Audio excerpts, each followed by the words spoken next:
जय जिनेन्द्र। समंदर की गहराई में अगर कोई रत्न या किसी की अंगूठी गिर जाए तो उसका मिलना उसको वापस मिलना फिर भी सुलभ है। देखिए कितनी बड़ी बात बताई गई है हमारे ज्ञान ध्यान में कि सागर की गहराइयों में भी अगर कोई कीमती वस्तु गिर जाए तो उसका मिलना फिर भी सुलभ है, आसान है। लेकिन उसकी तुलना में कुछ ऐसी चीज़ें हैं जो अति अति दुर्लभ है। इन्हें हमारे जैन धर्म की शिक्षाओं में, ज्ञान ध्यान में 10 दुर्लभ बोल कहते हैं।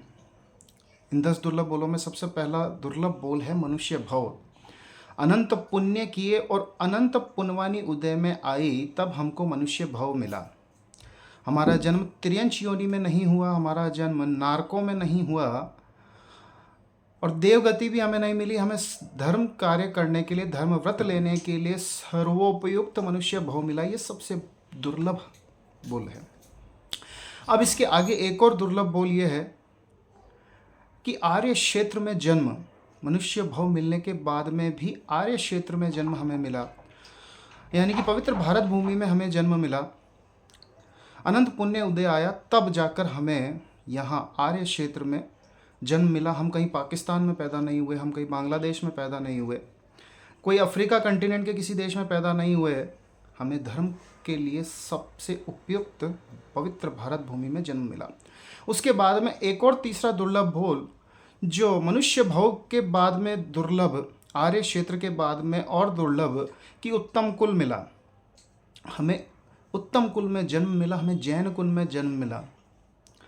कहीं मांस भक्षण करने वाले परिवारों में जन्म नहीं मिला, चमड़े का कार्य करने वाले घरों में जन्म नहीं मिला, या नालियाँ साफ करने वाले परिवारों में, घर में, कुल में जन्म नहीं मिला। हमें सर्वोपयुक्त जैन कुल में जन्म मिला। दुर्लभ में और दुर्लभ और दुर्लभ। उसके बाद में और चौथा दुर्लभ ये लंबी आयुष्य। देखिए कितने भी ऐसे जीवात्माएं होती हैं जो उत्तम कुल में जन्म मिलता है लेकिन फिर भी अधिक आयु तक जी नहीं पाते, अल्पायु में ही आयुष्य पूरा हो जाता है। और कितनी है तो ऐसे ही हैं जो गर्भ में भी आयुष्य पूर्ण हो जाता है और वो चले जाते हैं। लेकिन दुर्लभ में भी दुर्लभ और दुर्लभ और दुर्लभ, इस तरह से लंबी आयुष्य मिलना भी दुर्लभ है, बहुत मुश्किल है। उसके बाद एक और दुर्लभ, पांचों इंद्रियां मिलना। लंबी आयु मिलने के बाद में भी ऐसी कितनी ही जीवात्माएं हैं जिनको पांचों इंद्रियां नहीं मिली। कोई आँख से अंधा है, कोई सुन नहीं सकता, कोई बोल नहीं सकता, तो पांचों इंद्रियां मिलना दुर्लभ है। उसके बाद एक और दुर्लभ, निरोगी काया। पांचों इंद्रियां मिलने के बाद भी बहुत जीवात्माएं, बहुत लोग ऐसे हैं जो कोई ना कोई बीमारी से पीड़ित हैं। कोई पूरे दिन बिस्तर में आराम करना पड़ता है, कोई दूसरी बीमारियों से पीड़ित है। तो निरोगी काया होना भी दुर्लभ में भी दुर्लभ है।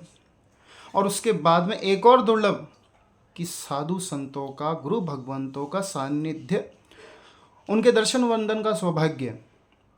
दुर्लभ में एक दुर्लभ, दो दुर्लभ, 3, 4, 5, 6, 7, सातवां और दुर्लभ बोल कि गुरु भगवंतों का सानिध्य, गुरु भगवंतों के दर्शन वंदन का सौभाग्य। सब कितना दुर्भाग्य, कितना दुर्लभ है बोल, कितना दुर्लभ गुरु भगवंतों का, साधु भगवंतों का सानिध्य। उसके बाद में एक और दुर्लभ, जिनवाणी श्रवण। गुरु भगवंतों के सानिध्य तो मिल जाता है लेकिन कुछ समय स्थिरता रख कर गुरु भगवंतों के श्रीमुख से जिनवाणी श्रवण करने का मौका नहीं मिलता। बड़ी मुश्किल होता है, बड़ा दुर्लभ है ये बोल कि जिनवाणी श्रवण करें। उसके बाद में एक और दुर्लभ, जिनवाणी पर श्रद्धा। जिनवाणी सुनने को मिल जाती है लेकिन श्रद्धा, जो चाहिए वो श्रद्धा नहीं मिलती है, जो चाहिए वो श्रद्धा पैदा नहीं होती है। जिनके मन में श्रद्धा पैदा होती है वो और अति दुर्लभ बोल है। इसके बाद एक और दुर्लभ कि जिनवाणी पर आचरण। जिनवाणी पर श्रद्धा होने के बाद में ये सबसे अति दुर्लभ बोल है कि भगवान की जिनवाणी पर आचरण, यानी कि व्रत प्रत्याख्यान लेकर हम अपने आत्मा का उद्धार करें। ये सबसे ज़्यादा दुर्लभ बोल है, 10वां दुर्लभ बोल कि जिन वाणी पर आचरण यानी कि व्रत प्रत्याख्यान, उसमें भी सर्वोपरि है। व्रत प्रत्याख्यान में सबसे सर्वोपरि है 5 महाव्रत। देखिए कितने दुर्लभ में भी दुर्लभ, ऐसे 10 दुर्लभ बोल हैं जो हमारे गुरु भगवंत हमें समझाते हैं। मनुष्य भव, आर्य क्षेत्र, उत्तम कुल, लंबी आयु, पांचों इंद्रिय, निरोगी काया, साधु संतों, गुरु भगवंतों का सानिध्य, जिन वाणी श्रवण, जिन वाणी पर श्रद्धा और जिन वाणी पर आचरण, ये 10 दुर्लभ बोल हैं जो हमें मिले हैं, हम सबको मिले हैं। इन दुर्लभ बोलों को, इन दुर्लभ, अति दुर्लभ विषय वस्तु को, इन दुर्लभ बातों को हमें व्यर्थ नहीं गंवाना चाहिए। जय जिनेंद्र, धन्यवाद।